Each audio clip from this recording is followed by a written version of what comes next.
Hello. Right.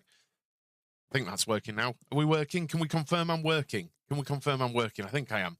So, for some reason, my audio stuff updated and stuff. Anyway, welcome to TSK F1. This morning, we're going to be talking about the Haas Car launch, which happens today.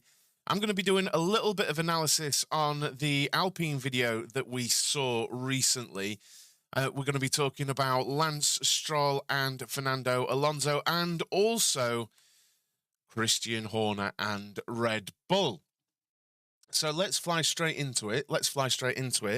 Now, Lance Stroll has made a few comments, which I think I've gotten rid of because I'm an idiot, where he's talking about the fact that he's going to enjoy the push which he provides, the words that Alonso provides. Let me just find it. That's really put me off my my stride there. Where is it? Let me find it. It's basically Lance Stroll saying he's looking forward to the pushy nature of Fernando Alonso, and he's saying ruthless is how he would describe him. It's no fun when you're just kind of driving around with no one pushing you. What you want in a teammate is a guy that is at the top of his game. It means that when you get more out of it than him, when you're really on top of your game, and vice versa. When you're not getting the most out of it, it's not that you can just sit back and relax. You've got to try and work harder. That's what you want from your teammate at the end of the day. And also for them to know if you guys are pushing each other and always getting everything out of the car and package. And we've spent some time together just chatting and stuff on driver parades and all that. He's a nice guy and a great driver, a big talent. It's always interesting and exciting when someone like him or like Seb comes to the team and has different ideas or drives in a different way and maybe wants things in the car. It's always interesting to hear what guys with that kind of experience have to say. In that sense, I'm definitely looking forward to him in the team and working with him. Any more, Mike? What? I don't know what you mean. Can you not hear me? Is it quiet? Is it quiet? It shouldn't be quiet. It should be very loud looking at it. How loud am I? Am I loud? Awfully quiet. How about now? Okay, I've just turned it up loud, so I've probably just deafened people. Perfect. That was clipping big time. But anyway, so basically Lance Stroll talking about having Fernando Alonso in the team and how important it is to have someone like that pushing you. I felt like that was a little bit of a sly dig at Seb Vettel there until the end, but he has added a little compliment for Seb. If you think about the drivers that Lance Stroll has been put up against in his career so far in Formula One, it's one hell of an apprenticeship for a young driver trying to sort of make an impression on the sport, isn't it? And I'm super interested to see how Lance Stroll does versus Alonso, because I feel like, obviously, unless Alonso's performances really drop off, I still think if he had the right car, he would be doing absolutely brilliantly at the top end. Can you please make sure you're hitting that like button and also subscribing to the channel? It really, really helps. How do you think Stroll will stack up against Alonso? Let me know in the chat, guys. Now, this is a bit of me analysis. Now, I don't know if anyone saw this video, which was released on Twitter by Alpine. And someone basically, what I replied to, asked what circuit they were simulating. And I'm a complete nerd. And I knew it was Bahrain that they were. You could hear it, obviously, and you could see it. Now, one thing that I've noticed here, and this people can agree or not with me, is that the side pods seem to have changed shape. Now, I don't know if this would be a placeholder, but I would imagine not at this point, because this is dyno, engine running, and all that good stuff. And it would make me think that the cooling, it might not be, well, not final, but it would be at least, at this point, a fair old concept of what they're going to go with, you know. And the side pod there, the Alpine in 2022 ended up very sculpted, not in the same way as Ferrari, with like the depression in it, if you like. They sculpted the sidepods so it had like a bit coming up on the left hand side, and it went down and really downwashed like this. And to me, they seem to have gone very sort of Red Bull with it. To me, it looks like they've gone sort of flat sort of surface, and they've rounded off the edges there. And maybe they've got quite an aggressive down and in wash now at the back, and better sculpted sort of side pods. And I think they followed a Red Bull kind of philosophy there. Just looking at this angle, I know you don't have much to look at there, but if you go and have a look at the 2022 Alpine from late season, it's quite deceptive from this view, but it was very, very, very aggressively sculpted, and it created a very big U shape the further back it went. And I think they've dropped that whole way of doing things, and I think they've gone a more Red Bull route looking at this. It's just an interesting thing. I was looking at it earlier and I was like, you know what? I think they've gone the Red Bull route. And this is a thing we're going to see, isn't it, going forward? Are we going to see teams dropping their philosophies from last season and going the Red Bull route? Is the Red Bull route with the side pods the answer? I think the one most people are interested to see is going to be the Mercedes one, isn't it? Are they going to continue with the zero pods? And at the end of the day as well, even if it appears that they've continued with the zero pods, are they actually going to continue with it? Because it was late. They went to Barcelona. Was it Barcelona? Or the first test, they went with conventional side pods, right? Last season. And it wasn't until late season that they showed, was it? Late season, I mean pre-season. They did the first test with standard side pods, didn't they? Mercedes. And then it wasn't until after that that they showed the zero pods, and it was a bit crazy, I seem to remember. But who knows? Who knows? I mean, this is the part of the season where I've been waiting for it, and it's going to be super, super interesting to see what teams have done what. I mean, most people will say that Mercedes will drop the zero pod situation, but who knows? They might continue with it. They saw something in it last season. Now, on to Christian Horner and the cost cap. He has been quoted as saying that the cost cap penalty is significantly limiting Red Bull's car development. I'm not an aerodynamicist, Arash, and they've always said that it wasn't the issue and the floor was the issue. And I would go with what they said about the floor, because they didn't do anything with the side pods and got a lot quicker throughout the season. But we'll see. I mean, it's very obvious to say the side pods because you can see it, but with ground effect, you know, you're looking at the floor, really, aren't you? But so he has been talking about how the cost cap penalty has significantly impacted their development for the 2023 car. And they have already served 1/4 of the penalty, and he says it's got a notable impact. He told Racer, we're probably 25% almost the way through the penalty, and of course it has an effect. It's limiting significantly the amount of runs we can do on our wind tunnel over each quarter, and I think that the team are really having to adapt to that.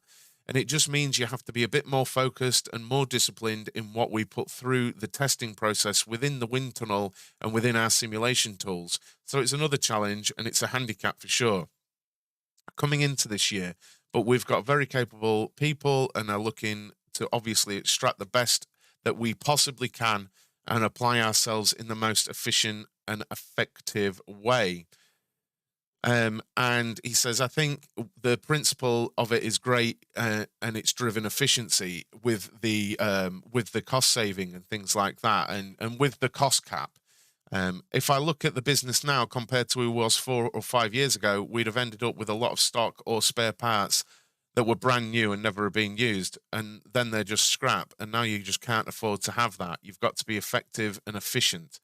That's a good thing, right? That's a good thing.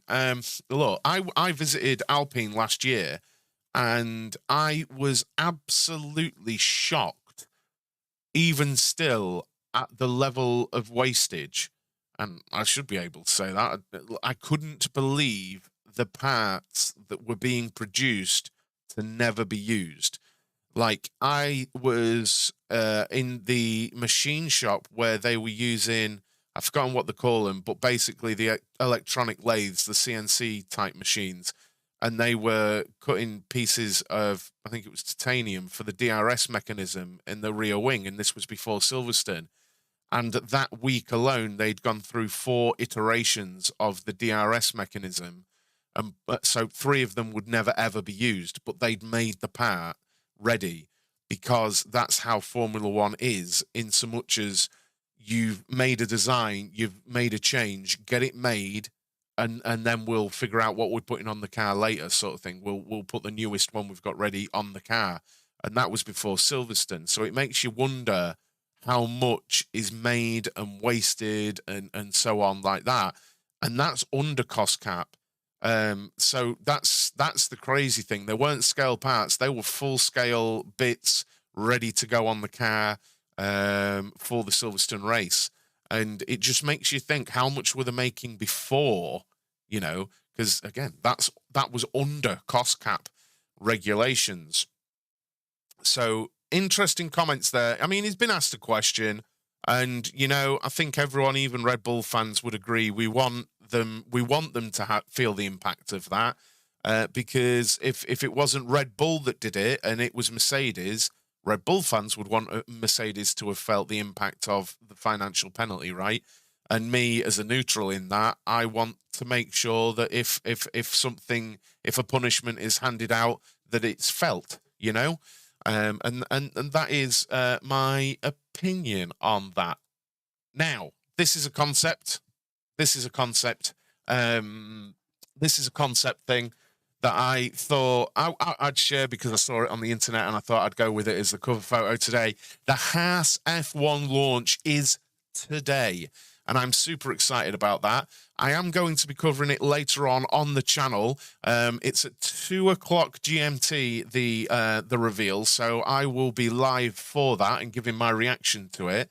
Now, I think we won't see. I don't think we're going to see anything crazy.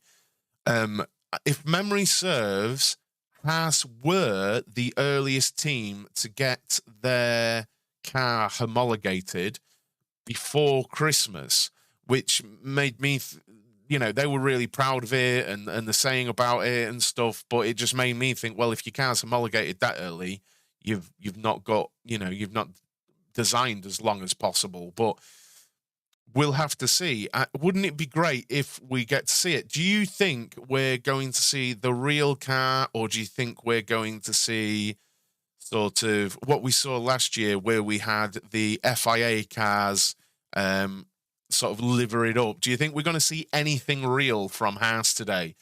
I don't think so. I'd really like it, and I'm gonna try and do analysis while I'm live to see if it is anything new or anything like that. But I'm super excited to see the first car of 2023 later on today. I'll be really interested to see if they've taken the Ferrari concept, because they basically copied it, didn't they? I can't remember what round it was. I want to say around Canada in my head, but it might not have been. They copied the Ferrari concept. Obviously, Ferrari powered is the Haas, but it'd be interesting to see if they've packaged the Ferrari power unit and drivetrain within a Red Bull style side pod arrangement. I don't think anyone's expecting anyone to copy the zero pod arrangement from Mercedes, but wouldn't that be crazy if teams have seen data where they're like, okay, that works, but Mercedes did it wrong or something? That'd be crazy. I really hope, from what I want this season, for the beginning, for the cars, I really want difference still. I really want difference within the cars still, because that was one of the most exciting things last season, that the Mercedes looked different to the Red Bull, that looked different to the Ferrari, that looked different to the initial Aston Martin, that looked different to the Haas. And I really hope that happens. But as regulations get older and more mature, everyone converges on what they know to be the fastest sort of concept, don't they? Please do make sure you've hit that like button on the stream, guys. It really, really helps. But it's at 2 o'clock today that we're going to see it, and I'm super excited to see it because this is the part where the season gets underway, right? And I'm going to do my best to cover every single car reveal and give my reaction to it. Haas, I think, will be looking to make a step forward this season, quite a significant step forward, mainly because of MoneyGram, their new sort of sponsor, because this is the first time they're going to be able to spend up to the spend cap. They've never had the finances before to go anywhere near it. They've always spent well below it, and they've not had the development or anything like that to get there. So today we could see something very, very cool indeed. Hello, how you doing? We could see something very, very cool indeed with today's launch. The Haas really are taking a step forward and things like that. And I think most people would like to see Haas make a step from the season a few years ago where it was Mazepin and Mick Schumacher and they were rolling around at the back. You can say anything about either of those drivers, but it was clear that car was horrible. What season was it? At Silverstone, the first year of the sprint race, when I was lucky enough to go, you could literally see it. No, this isn't the car. This isn't the car. This is a concept. It's going to be out later on today. Just letting people know it's going to be out later on today. This is a concept.